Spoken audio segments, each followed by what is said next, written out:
Halo, selamat pagi Sobat Geming. Bersama Yola di Gentaran Mingguan episode pertama.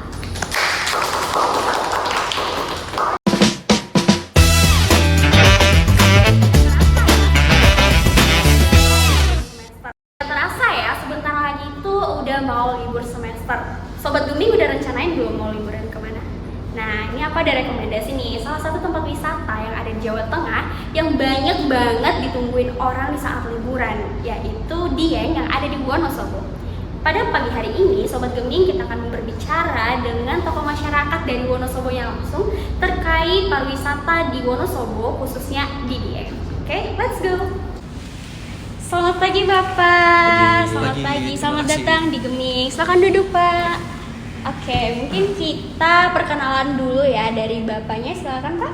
Perkenalkan, saya Sutardi, perwakilan dari Pemkab Wonosobo. Bapaknya? Saya Tejo sebagai petani di Kabupaten Wonosobo.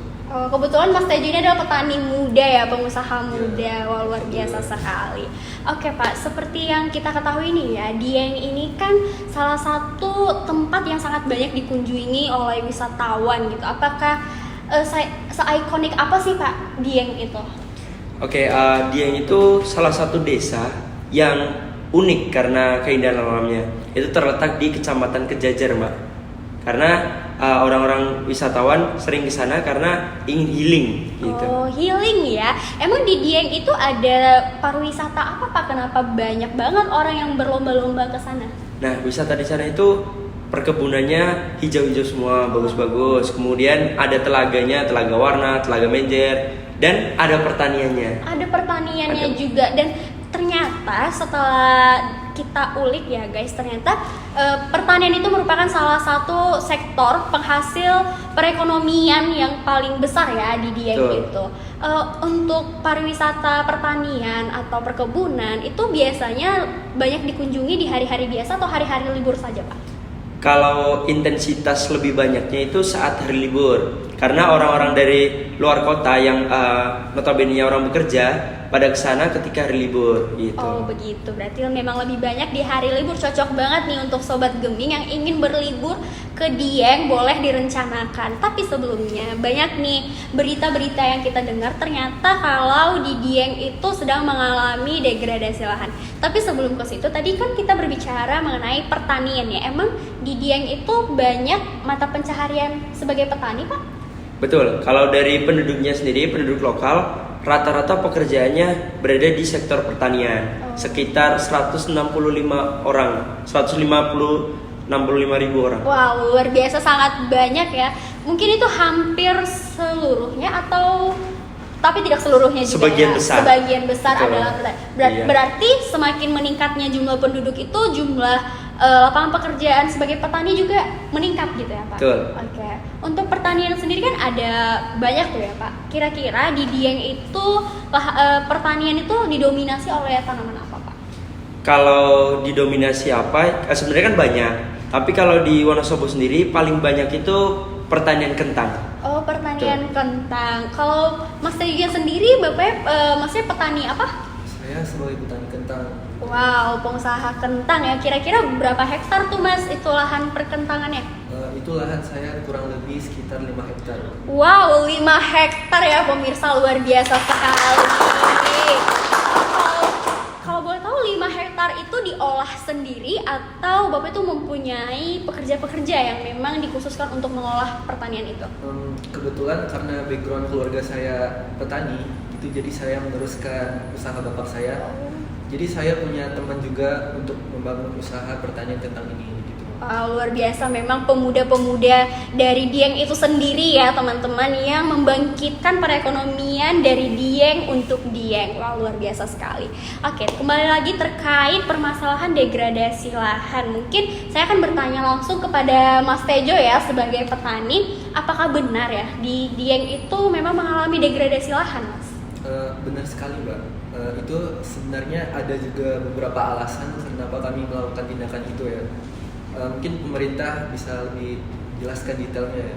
Oke, berdasarkan data yang kami dapat, teman-teman dari petani ini rata-rata melakukan pertanian di lereng-lereng yang curam, dan menggunakan pupuk kimia yang berlebihan untuk meningkatkan produksi dari kentang mereka.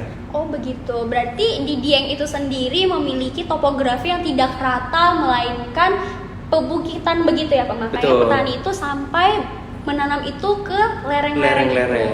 Tapi mengapa menjadi penyebab degradasi lahan Pak? Apakah memang dari cara tanam petaninya yang salah atau bagaimana Pak? Karena kembali ke tadi bahwa penggunaan lahan yang tidak tepat itu menyebabkan kualitas kualitas tanah semakin menurun. Dan faktor lainnya yang tadi yang saya sebutkan bahwa penggunaan pupuk kimia yang berlebihan itu tidak baik untuk lingkungan. Oh begitu. Mungkin saya mau konfirmasi ke Mas Tejonya langsung sebagai petani, apakah benar dari hasil survei mungkin ya Pak yang dilakukan kepada para petani, apakah dari Mas Tejo yang sendiri merasa pernah melakukan atau mungkin teman-teman Mas Tejo pernah berada di situasi seperti itu? Betul sekali ya Mbak, tetapi sebelum kami melakukan itu sebenarnya kami juga sudah menunggu inisiatif dari pemerintah untuk mengatasi masalah ini. Teman-teman saya juga pernah pelatihan pertanian produksi kentang ke Bandung. Wow, gitu. ke Bandung ya. Jadi kami kedepannya ini berharap pemerintah lebih serius lagi untuk menemukan solusi masalah ini. Begitu. Wow, berarti memang ada akibat dan ada penyebabnya juga mengapa terjadi degradasi lahan di Wonosobo itu. Terkait dengan perekonomian nih ya Mas Tejo, apakah memang dengan penggunaan pupuk kimia atau dengan penanaman kentang sampai ke lereng itu memang meningkatkan produksi kentang ya? Ya betul sekali Mbak. Jadi dengan menggunakan pupuk itu produksi pertanian saya dan teman-teman saya meningkat gitu. Tapi tergantung harga pasar juga.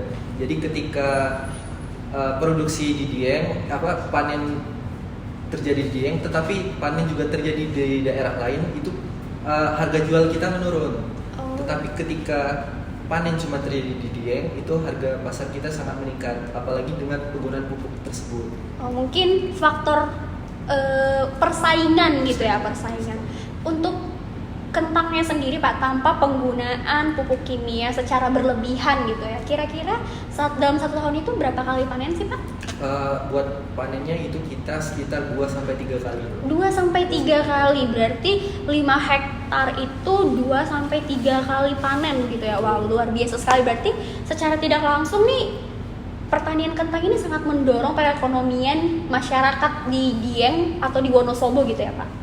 Iya, kalau dari warga lokal sendiri, pertanian kentang ini salah satu sektor untuk mereka ekonominya semakin meningkat, semakin sejahtera. Di sisi lain memang ada sektor pariwisata, cuman itu kan nggak semua warga lokal merasakan impact-nya. Oh begitu ya Pak.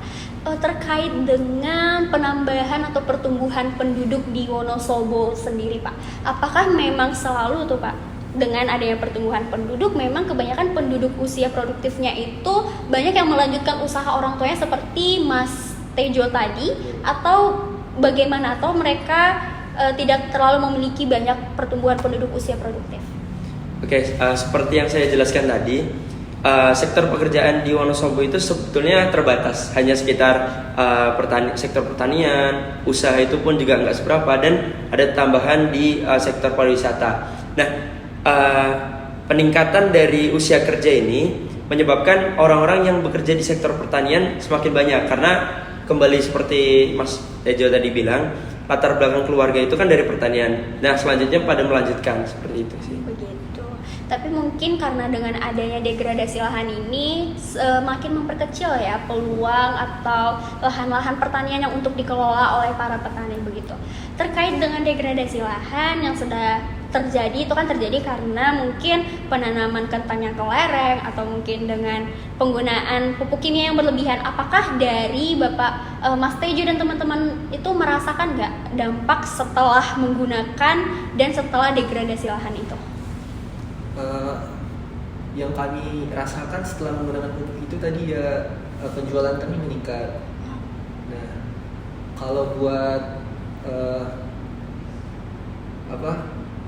degradasi lahannya itu kami juga bisa turun produktivitasnya mungkin karena bencana dan lain yang tidak disangka-sangka begitu Mbak. Jadi penjualan kami itu kadang naik kadang turun gitu. Oh begitu ya Pak. Dan untuk informasi teman-teman, ternyata di Wonosobo itu, khususnya di Dieng itu tidak memiliki dataran yang merata ya Pak. Jadi mungkin pengairannya itu cukup sulit, makanya saya membaca berita beberapa petani itu menggunakan teknologi-teknologi atau seperti pupuk kimia untuk meningkatkan produktivitasnya pematangan ketannya supaya lebih cepat begitu ya Pak. Wow. Mungkin karena di sini Bapak pemerintahnya sudah ada dan ada Bapak petani yang mungkin merasakan secara langsung keluh kesah saya, boleh mungkin kita mau minta ya rekomendasi atau apa sih Pak rencana dari pemerintah Wonosobo itu sendiri terkait keluh kesah permasalahan degradasi lahan dan untuk meningkatkan perekonomian masyarakat di sana. Jadi kami punya rencana yang pertama melakukan pola tani usaha konservasi dan yang kemudian kedua pertanian organik untuk ramah lingkungan dan yang ketiga yang paling penting adalah kelembagaan dari petani. Jadi kelembagaan dari petani ini sebagai regulator sekaligus perpanjangan tangan dari Pemkab Wonosobo agar permasalahan-permasalahan di sektor pertanian bisa lebih kami atasi seperti itu. Oh berarti sebenarnya sudah ada rencana ya Pak dari pemerintah Wonosobo sendiri. Tinggal penerapannya itu mungkin bisa di tahun ini atau di tahun depan ya Pak? Ya. Oke, luar biasa sekali, ternyata tidak hanya memperhatikan dari pendapatannya aja, ternyata pemerintah di Kabupaten Wonosobo juga sudah membuat rencana-rencana nih untuk penanganan degradasi lahan, meningkatkan kesejahteraan masyarakat dengan memberikan beberapa solusi dan rekomendasi untuk para petani supaya dapat meningkatkan hasil pertaniannya tanpa memperhatikan atau tanpa berfokus pada penggunaan pupuk kimia yang berlebihan. Oke, mungkin sekian ya Pak untuk diskusi kita, untuk bincang-bincang kita di Geming hari ini. Sampai ketemu lagi di Geming episode selanjutnya. Terima kasih Bapak. Terima kasih. Silk Sonic. Whatever goes around eventually comes back to you.